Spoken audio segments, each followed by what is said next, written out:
Tonight on Primetime, a civil nuclear deal between the United States and Saudi Arabia promising activities that critics say form a pathway for the kingdom to develop a nuclear weapon. Can this agreement reshape powers in the Middle East?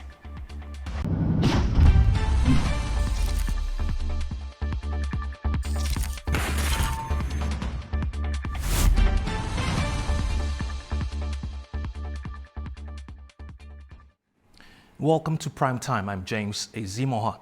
The US and Saudi Arabia have signed a long-awaited civil nuclear agreement after years of negotiations. President Trump says the deal is conditional on the Gulf Kingdom joining the Abraham Accords to normalize ties with Israel. However, some lawmakers have said they will oppose the plans. A long-awaited civil nuclear agreement between the United States and Saudi Arabia is now heading to Congress after being signed by senior officials from both countries. The pact allows the kingdom to build nuclear reactors using American technology, while also permitting Saudi Arabia to enrich uranium and reprocess nuclear waste, activities critics say are potential pathways to developing a nuclear weapon. US Secretary of Energy Chris Wright and Saudi Energy Minister Prince Abdulaziz bin Salman signed the agreement, known as a 1-2-3 agreement, alongside a bilateral safeguards accord. The US Energy Department says the deal complies with the non-proliferation requirements of the US Atomic Energy Act, describing them as among the world's strongest. However, unlike a proposal pursued during the Biden administration, the agreement does not include an additional protocol allowing the United Nations International Atomic Energy Agency to carry out intrusive snap inspections. The agreement now goes before Congress. Lawmakers have 90 session days to object, although overriding a presidential veto would require a two-thirds majority. Some nuclear experts and Democratic lawmakers are urging Congress to reject or amend the deal, warning it could increase the risk of nuclear proliferation in the Middle East. The agreement is expected to support the construction of AP1000 reactors over about 30 years in a project worth tens of billions of dollars, benefiting Westinghouse. An industry source says feasibility studies and the pace of nuclear development mean it could still take years before the necessary infrastructure is in place. Joining us to discuss the implications is Nuno Waynon Martins, political analyst from Brussels. Good to have you, sir. Thank you for the invitation. Now, how should we understand this agreement? As a nuclear energy partnership or as part of a much larger US-Saudi-Israel strategic arrangement? So on the first step, it's a consequence of a very strong partnership between the US and Saudi Arabia. And that shows that the US has been seeing the prince in Saudi Arabia as a viable partner. And this shows and this moves to concrete steps that will enhance the region and it will enhance American power in the region. And I do believe that this is positive for both Saudi Arabia and for the US. Mm-hmm. Now, what does Saudi Arabia gain from this deal and what political costs does Riyadh have to consider by linking it to normalization with Israel? So one of the steps that the US administration has put since the first term of President Trump was the consequence and implementation of the so-called Abraham Accords. This is, everybody remembers, there were talks about a normalization between Israel and Saudi Arabia between the 7th of October and the 7th of October 2023 was basically a reply to that normalization. In implementing and imposing to the Saudis the signing of an agreement with Israel, this also shows that the President Trump and the American administration sees both the Abraham Accords and the development of a nuclear power in Saudi Arabia as hand-to-hand to have a new path in the region and a new, we would say, strategic goal with Saudi Arabia to dominate the region in the coming future. Mm-hmm. Now, what does Saudi Arabia gain from this deal and what political costs does Riyadh? I think we've answered that question. Now, the Israeli interests. Why has Israeli normalization become such an important strategic objective for Israel and the United States? It is important because the recognition of Israel by the Saudis is an important path into the future, important path and an important increase of the Abraham Accords in the so-called Israeli-Arab conflict. Let's put it like this on one hand. On the other hand, it shows that Saudis have always chosen the American as a partner, and this is a developing as a partner, as Israel as a partner for the US as well. So the US wants to see both partners being together, and to have a triangle in the region will benefit both countries, and it will benefit the region, and it will benefit the US in the long term, according to the US eyes. Now, what are the main concerns from critics who argue that Saudi Arabia's nuclear ambitions could create new proliferation risks in the Middle East? Yes and no, because first and foremost, theoretically speaking, yes, it will increase that potential proliferation, but also we have to understand who are the countries who can develop a nuclear power on one hand. On the other hand, this is also a reply to both China and Russia. And this is also a path to another chapter in the Middle East, which will pass from Iran to Saudi Arabia.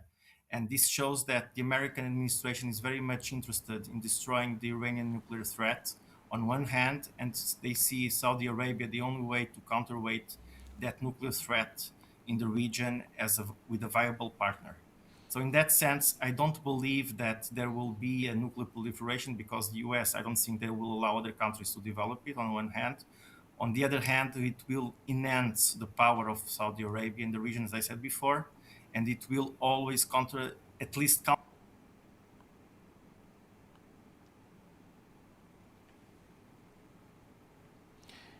Apologies, I think we've lost our guest. Can you hear me, sir? Do you hear me? Yeah. All So right. I think it's also important to mention that this also fulfills the idea that Saudi is moving on towards a post-oil world and trying to develop other means of energy to the country as well. Now, how might Iran interpret a deeper US-Saudi-Israel alignment, and how could it affect Tehran's regional and nuclear calculations? Look, of course that Iran sees this as a threat. But on the other hand, this shows exactly what I was saying before, which is Iran is not seen by the current administration, the US administration, as a partner, is seen as a threat, and is seen as a proxy of China and Russia in the region, and they want to counterweight that as well. So in terms, even if Iran sees it as a threat and sees it a potential way of conflict, the question is that this is exactly the opposite for the American eyes. Mm-hmm. Now, could this agreement create a more stable Middle East through cooperation or introduce new strategic competition among regional powers? Well, the question is exactly how Iran is going to end after this war. This is the first step. If you see that, and if you see the diminishing of the Iranian power in the region and the Iranian power through its proxies in the region, and if you see a strong alliance between Israel and Saudi Arabia, then I believe that the region will have a different future in the coming future, in both in the short and long term. Finally, sir, the US's approach or strategy towards this whole arrangement, do you think it is sustainable in the nearest future or in the long term? I think it's sustainable for the three things that I just said. One is, as I said, Saudi Arabia was looking forward towards a post-oil world, first and foremost. Second, Saudi Arabia is not choosing the Chinese path of electrification. It's choosing the nuclear way of doing its civil energy on one hand. On the second hand, it will show the Iranians that their path is a conflict and creates a conflict both with Saudi Arabia and both with Israel. I think that the complementation of this particular nuclear agreement with the obligation to sign the Abraham Accords and to recognize Israel, it will move the region into a different future, into a more positive future and a more American future in the region. That was Nuno Wenan Martins, political analyst, join us from Brussels. Thank you for your time, sir. Thank you. Coming up, we take a closer look at relations between Ankara and Tel Aviv after reports cited an Israeli official as saying that a direct military confrontation between the two nations is not an impossible scenario. Don't go anywhere.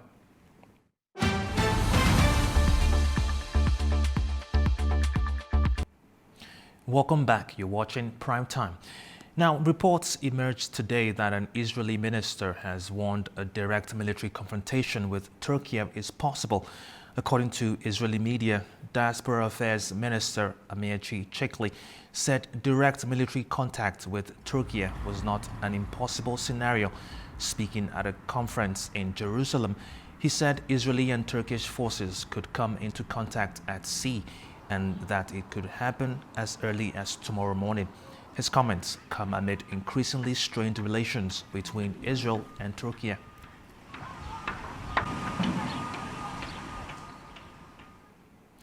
Joining us now is Furkan Yoku, political analyst, joining us from Sakarya, Turkey. Good to have you, sir. Hello.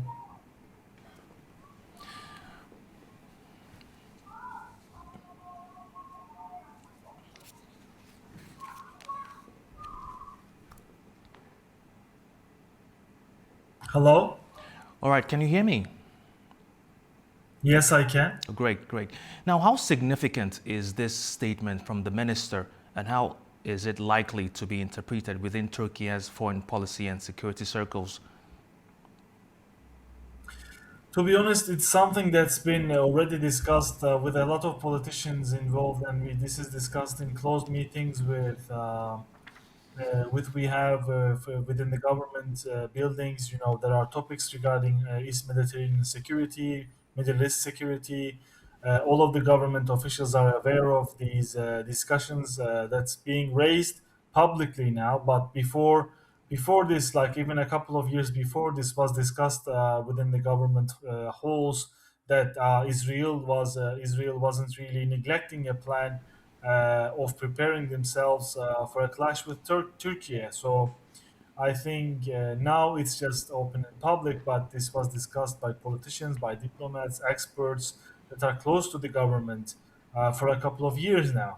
Because of the recent developments, maybe even from Qatari crisis in 2017, Israel and Turkey has been coming face to face, and the Gaza genocide just added up on this, and I think it's now being publicly disposed from the Israeli side as an I don't know, like if this should be considered as a threat to Turkey coming from a Tel Aviv official, or should be considered something to appease the Israeli society, just because, as we know, that the Israeli society is not very fond of Benjamin Netanyahu, and they are trying to raise these ad hoc topics of conflict just to appease the society based on war and conflict, so that they don't really care about who's ruling them.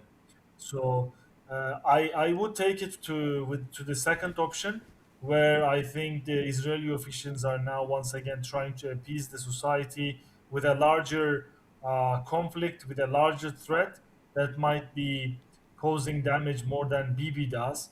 So I would take it as second scenario, to be honest. Now, from your perspective, which regional issues are contributing most to the current tensions with Israel? Well, we have the Gaza genocide at first, and then we have East Mediterranean energy security, which is people are sometimes omitting, but I think it's a big factor because there was this East Mediterranean gas forum that was built without Turkey, and this really created a rift between Israel and Turkey. Turkey, in terms of sharing the same energy atmosphere, in terms of geography and proximity, that Turkey being left out in that gas forum just really escalated the diplomatic problems that the two parties have. The other thing is obviously the Middle East security, which is revolving around Syria, because the Turkish support is behind the Syrian interim government, which is now officiated by an election. and Syria is not very close to this government, and they sometimes even talk about toppling that Ahmed al-Shara government within Syria to support Durzi's to get a hold of the government and maybe a benevolent Syria for Israel. The plan is sometimes disposed globally, sometimes talked internally within Israeli news media and internal discussions and political dispositions. But we know it's a factor. So the three main factors are once again the Gaza genocide, Eastern Mediterranean energy complex, and obviously the Syrian government survival. I think these are the top three topics that are contributing to this conflict. Now, given the current diplomatic tensions, what practical steps could help prevent political disagreements from developing into a wider security crisis? Well, first things first, I think Israel should welcome Turkey to this Eastern Mediterranean Gas Forum to involve one of the biggest energy players in the world to the gas forum, and then include Turkey in the gas trade that will happen from Israel to Europe. Yes, Turkey hasn't been in a producer role, but it carries a very geopolitically important position that it has a very heavy role in carrying the energy. So a transfer based importance we are talking about here, but still Turkey has been very significantly enabling Israel as well in terms of importing oil from Azerbaijan. So I think Turkey feels a bit betrayed there from Israel's side because it was providing energy transfer from Azerbaijan to the ports of Israel, but even through Gaza attacks. But now Israel is alienating Turkey in the Eastern Mediterranean energy complex. So that's something that needs to be fixed by the Israeli side. From the Turkish side, I think a couple of steps of de-escalation can happen, but all these are relying under the Gaza genocide that happened during the last couple of quarters that we saw, and I think there's an election coming up in Turkey, and this is a very hard position that Turkish government has, and I think it's not the right time to de-escalate with Israel because the fundamentals of ruling party wouldn't allow that at the moment. Now, what developments would Turkey most want to avoid to prevent further deterioration in relations? Well, any kind of escalation in Eastern Mediterranean would be obviously not wanted in the region, and any kind of hostilities against Syria, I think this is going to be another issue that Turkey has to deal with from the Israeli side. Any kind of hostilities against Lebanon, that's an issue that's been going on with Hezbollah and Lebanese inability to defend itself, its borders without Hezbollah, and sometimes Turkey and Iran needs to meddle so that there isn't another major war between Israel and Lebanon. That's something that's really delicately needs handling from Turkey's side, and it could be from a disposition perspective, from a discourse perspective, both sides could de-escalate their dispositions through discourse, saying like not really alienating and demonizing the other side on the global forums would really help de-escalating the tensions between the two states, because I think both sides are trying to sort of renounce and resonate to their societies through the demonizing of the other party. So I think both parties need to take a hard stop there, stop alienating the other in their speeches, in their public speeches that really resonate to the people. Because if you hear this every day, then it's a reality. Yeah, yeah, as a citizen. So I think that's really important. One thing you mentioned that strikes me is you kept repeating about the Syria situation. Why has Syria then become such an important concern or point of concern for both Israel and Turkey then? Well, Turkey fought for 10 years to get Syria in its current shape. And Turkey invested billions of dollars, had up to five, six land operations, military operations into Syrian soil to reach the situation that we have now. And if anything, it's not even Israel. If anything is threatening that, including Russia, United States of America, or any great player that you can imagine, then the Turkey will have a problem with them, because when you invest in something for 10 years, you build a country from scratch after all these civil war for 15 years, then you want to obviously protect that. Yeah. And if something is threatening the survival of it, then it becomes a focal issue between you and that person or unit or entity as a state. So that's why Syria is coming in between Turkey and Israel at the time, because Syria is openly threatening and sometimes even bombing Damascus. The government buildings are being bombed in Damascus, which are very near to the presidential areas, which threatens the life of Shara.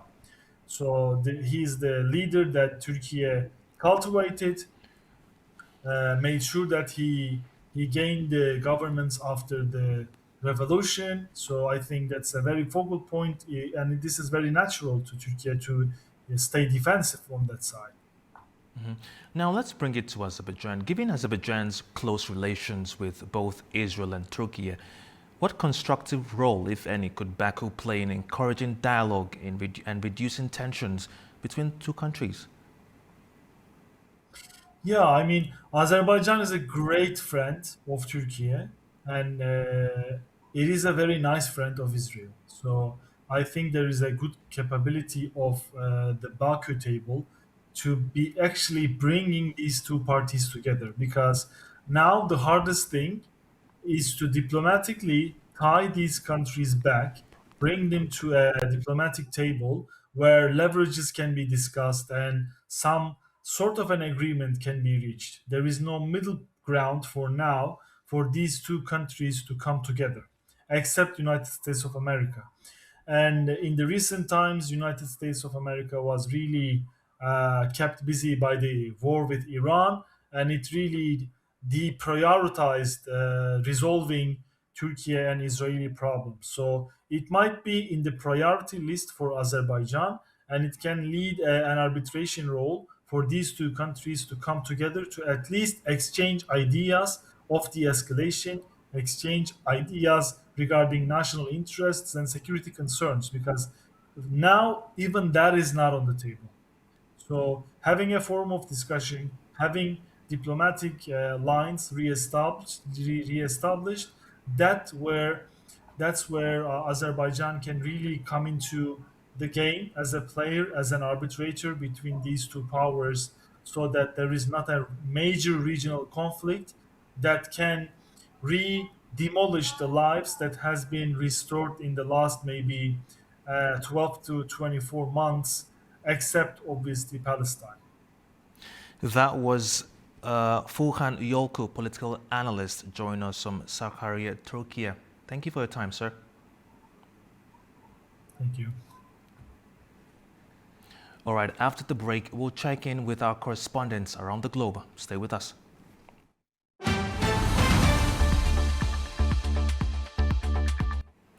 Welcome back. You're watching Primetime. Now, Iraq's prime minister is visiting Iran, where he is scheduled to discuss bilateral relations.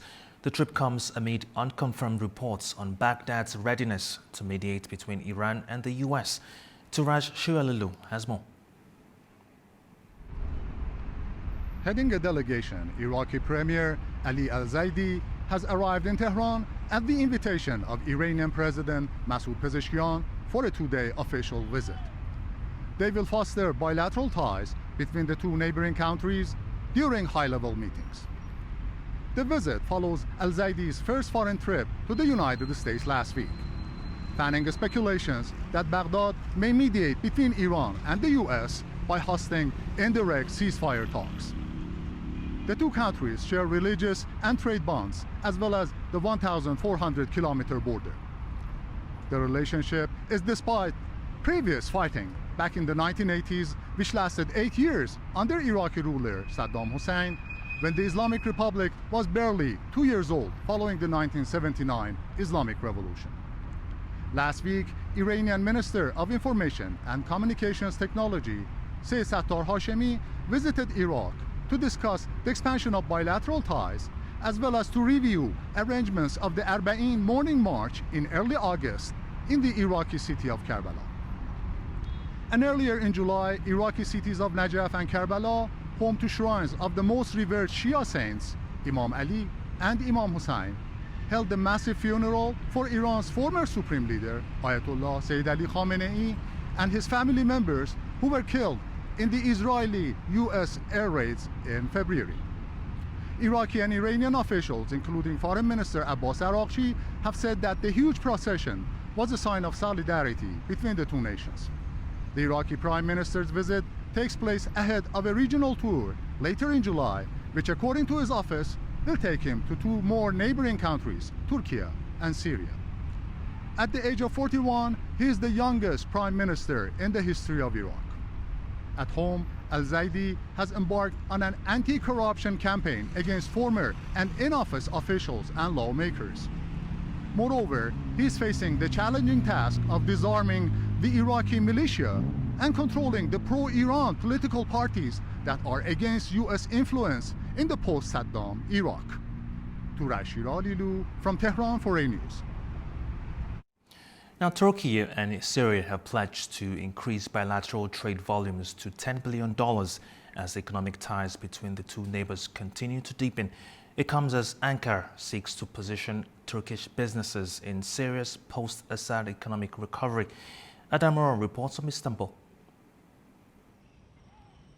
Turkish Trade Minister Ömer Bolat says Turkey and Syria aim to increase bilateral trade to $10 billion as quickly as possible, as economic ties between the two neighbors continue to deepen. Bolat made the announcement after meeting Qutayba Bedoui, head of Syria's customs authority, on the sidelines of a trade and investment forum held at the Turkish Trade Ministry in Ankara. According to Bolat, bilateral trade reached a record $3.7 billion last year. The meeting reportedly focused on easing customs procedures, reviewing tariffs, accelerating work by a joint customs committee, and improving cooperation at border crossings. Ankara also wants to expand commercial activity across the entire Turkey-Syria border, with particular emphasis on the Gaziantep-Aleppo corridor, historically one of the region's most important trade routes.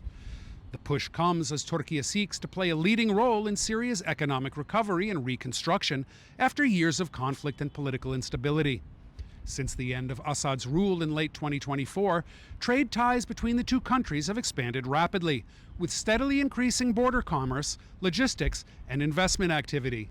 Turkish firms are also positioning themselves to take part in infrastructure, manufacturing, and energy projects in Syria as the latter looks to rebuild its shattered economy. For Ankara, closer economic integration is also viewed as a means of supporting regional stability and improving living conditions on both sides of the border. Bolat said that Turkey was working closely with the Syrian authorities to remove long-standing obstacles to trade and unlock what Ankara sees as significant untapped commercial potential. Reaching the $10 billion target would represent a major acceleration of bilateral economic ties and further cement Turkey's role as one of Syria's key trading partners. This is Adamaro for A News in Istanbul, Turkey. Turkmenistan has launched its inaugural pilot electronic system for cargo operations, digitalizing trade along the Central Asia-Caspian transport corridor. The initiative brings together Azerbaijan, Turkmenistan, and Uzbekistan to streamline customs procedures and speed up cross-border freight movement. Severa Rajapova reports from Tashkent. The Turkmenbashi International Seaport has begun a pilot for cargo transport operations using the electronic EET system on the Azerbaijan-Turkmenistan-Uzbekistan road. The sim was running from 22nd to 24th of July and is being conducted with support from the United Nations Economic Commission for Euro. Trading and coordination for customs officials was with International Road Transport Union and the UN Conference on Trade and Development.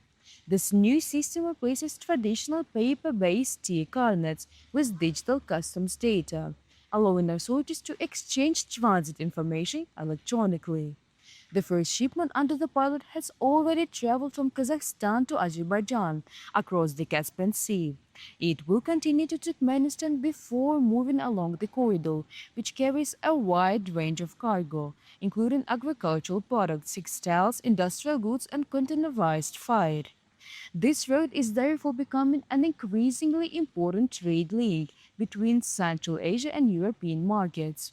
Officials also plan to introduce electronic CMR transport documents, further digitalizing freight declarations. Azerbaijan has already implemented electronic permit exchange with Turkey, Uzbekistan, Kyrgyzstan, and Kazakhstan, as regional partners continue efforts to modernize logistics and strengthen trade connectivity across Central Asia and Caspian region. It is Sivin Rajab reporting from Tashkent, Uzbekistan A News. Meanwhile, Pakistan has warned it could take action under international law if its maritime interests in the Red Sea are threatened. Mariam Zia has more from Islamabad. Pakistan has issued one of its strongest statements yet on the widening Middle East conflict. On Wednesday, the Foreign Office said any hostile act against Pakistani flagged vessels or Pakistan's maritime interests would be considered a grave threat to national security. It added that Pakistan reserves the right to take all necessary measures, including lawful use of force, in line with the United Nations Charter and international law. The statement also condemned Houthi threats against Saudi Arabia and commercial shipping in the Red Sea. The warning comes days after Houthis announced a maritime embargo targeting Saudi Arabia. Pakistan's response is among the strongest issued by a non-Arab country since the threats emerged.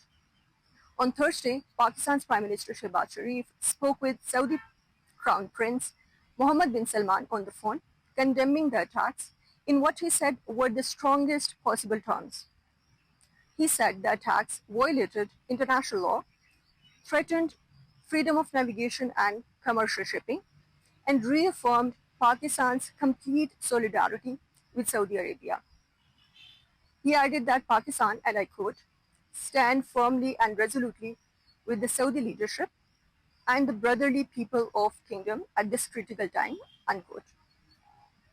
The Prime Minister also said Pakistan would continue working closely with the Kingdom and international community to support regional security and the uninterrupted flow of lawful maritime commerce in the Red Sea and the Strait of Hormuz. For Pakistan, the stakes extend beyond diplomacy. The Bab el-Mandab Strait is a critical gateway for the country's trade and energy supplies, particularly after disruption to shipping through the Strait of Hormuz increased reliance on the Red Sea route for Saudi oil imports. A full closure of Bab el-Mandab could halt Saudi oil exports to Asia and reduce global oil supply by an estimated 7%. The warning signals that Islamabad now views security in the Red Sea as a direct strategic and economic interest, even though no Pakistani vessel has been targeted so far. Mariam Zia, A News, Islamabad. All right, after the break, we'll take a look at the other top stories making the headlines today. Stay with us.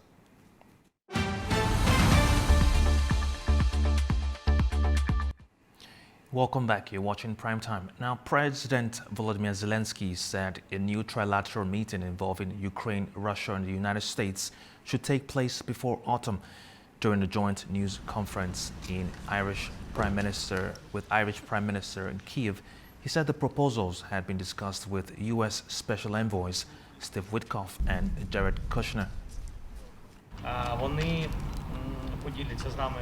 They will share their ideas with us. We will have a meeting. I think they want to share their ideas with us and the Russians. I don't know yet when this meeting will take place. I think that most likely we can have a meeting in the United States of America, with the Americans, of course. Now, the World Bank says a prolonged conflict between the United States and Iran could have consequences far beyond the region. It warns the economic fallout could hit the global growth, drive up prices, and increase pressure on heavily indebted countries. The worsening conflict between the United States and Iran has brought the World Bank's worst-case global economic scenario close to becoming reality.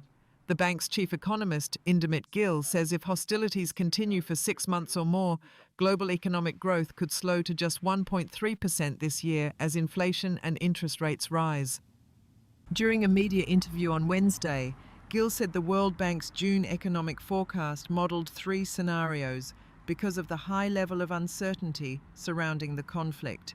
He said the worst-case scenario has already come close to materialising. Under that scenario, global headline inflation would reach 4.5% this year. Gill also warned that damage to oil infrastructure in the Middle East could disrupt the transport of fertilizers, helium and sulfur, key inputs for agriculture. He said that could worsen food insecurity and trigger a chain reaction across the global economy. He added that once inflation accelerates, heavily indebted countries could face severe debt servicing problems within months. In its June Global Economic Prospects report, the World Bank forecast global growth would slow from 2.9% in 2025 to 2.5% in 2026.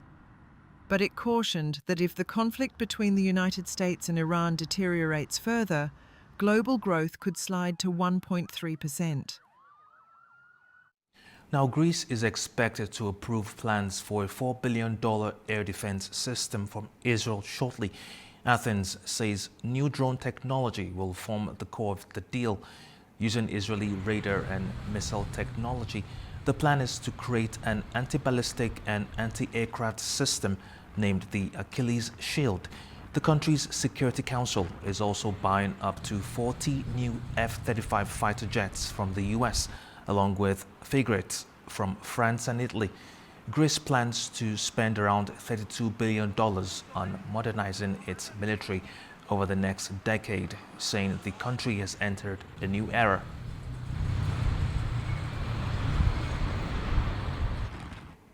Now, Google has been fined 890 million euros by the European Union for breaching rules aimed at curbing the power of major tech companies.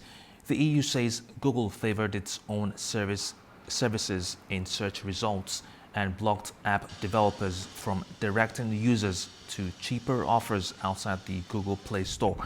The company has 60 days to comply or face further penalties.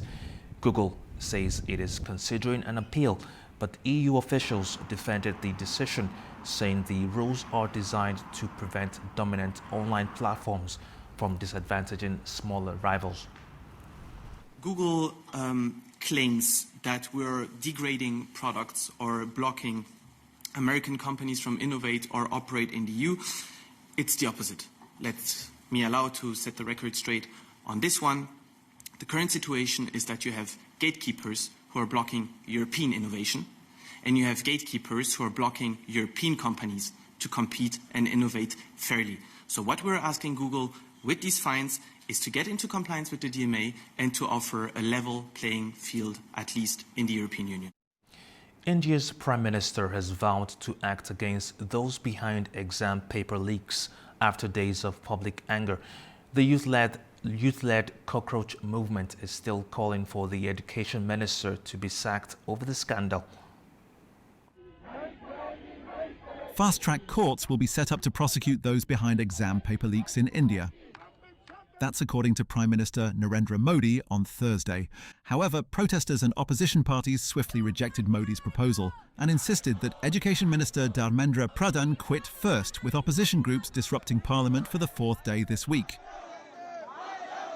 The youth group known as the Cockroaches are calling for reforms to the examination system. They also want compensation for families of students who died by suicide after the scandals. The name came about after a senior judge referred to some unemployed young people as cockroaches during a court hearing.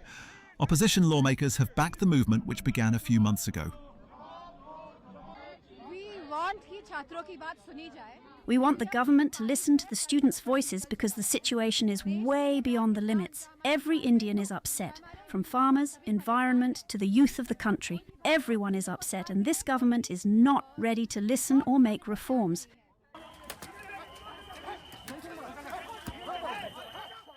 We have said this very clearly. What happened on 20th was a trailer. If the government doesn't agree, millions more will come to Delhi, because this time will not hold back, will not stay silent.